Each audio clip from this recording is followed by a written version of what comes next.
In all my time being the fanfic critic, I never thought I would find a fanfic that would piss me off this much. I'm being serious. I am pissed. I am really pissed. But before I get into that, let's take a look at the profile of the author who wrote the fanfic that I am about to review. They call themselves Daniela Jackson. Let me read the first paragraph that they have on their profile page. Hi, I am Michael Jackson's, aka King of Pop, biggest fan. Anything you want to know about him, ask me. In that game, I'm still undefeated, so I will not tolerate any flames against him in my stories. Flame me, I don't care. I like constructive criticism. I also love this Earth's hottest living bloke, Johnny Depp. Go figure. I'm Spanish, but I started studying English when I was 3, so no problem. If you love Michael and want me to write a story for you, no problem. Send me a message or leave a review. I accept anonymous in any story, and I'll be happy to compliment. Lots of love to everyone. P.S. I have 5 posters of Michael Jackson, all of which king size. You barely can see the wall. Yes, if you take a look at the rest of the page, you can clearly see that they were true about being a big fan of Michael Jackson. They have a ton of quotes of Michael Jackson, and it goes on and on and on. As you can clearly see, this person loves Michael Jackson.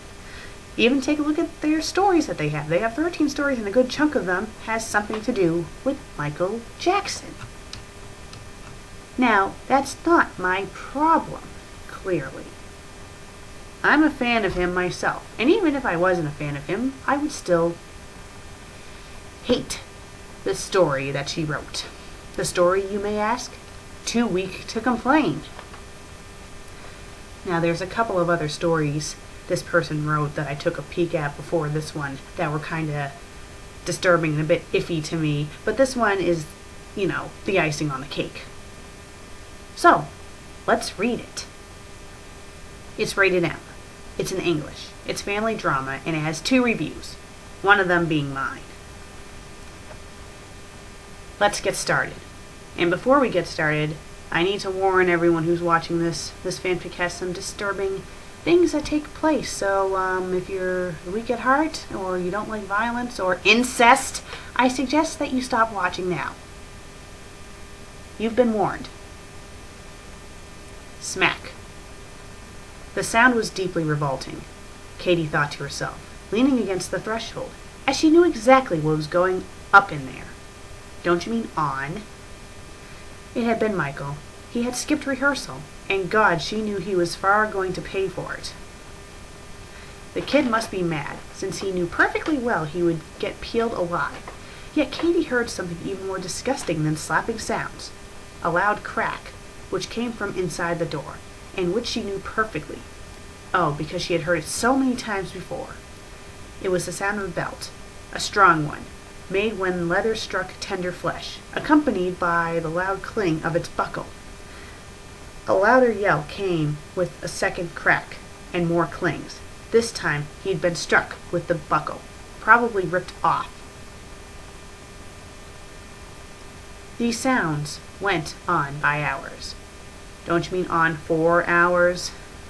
Until she could hear Michael whimper and beg. Beg. Her son never begged. What could have Joseph possibly done that made him sound like that? Okay, and here's an error right here. After it said her son begged, or her son had never begged, they have it end with a comma. They should have just had that be a period and have what could blah blah blah be a new sentence. Okay, let's continue. Please, Joseph, not now, not in front of them. I love the use of paragraph spacing in this story, the voice pleaded. She had forgotten Toya and the guys were in there too, the whole band, and she liked to see the rehearsals. Who? Katie or LaToya? As much as the punishment sessions. The girl, though young, was just as sadistic as her father. Suddenly there was the sound of ripped clothes, as it had been when it all started, and she heard a low thump and a desperate, hopeless, helpless scream, and a hoarse moan that reminded her much of when she was alone with Joseph, in a wifely way. Could it be her husband Could her husband be doing such a terrible thing, and to make it worse, humiliating Michael in such a way in front of his siblings? You like it, don't you, you poof? You love it up your ass.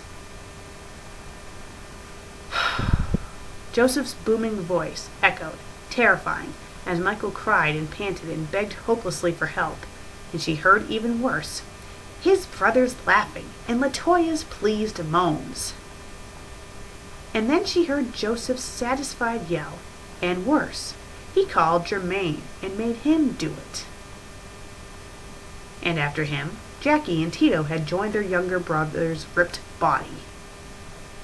Katie laid a protective hand upon her swollen wound and felt the thumping of the new life. She was due in a couple of weeks, and she started thinking if she could really risk having another baby of the man who fed himself in his own 8-year-old son. This would be the last one, she decided. I hope, little one, that you take better care of yourself and your brother than he does. And after a few days, a baby girl was born. Baby girl being one word, supposed to be two. One with her brother's eyes, and they would be tighter bonded than anyone else. And Janet protected her brother, for he was too weak to complain.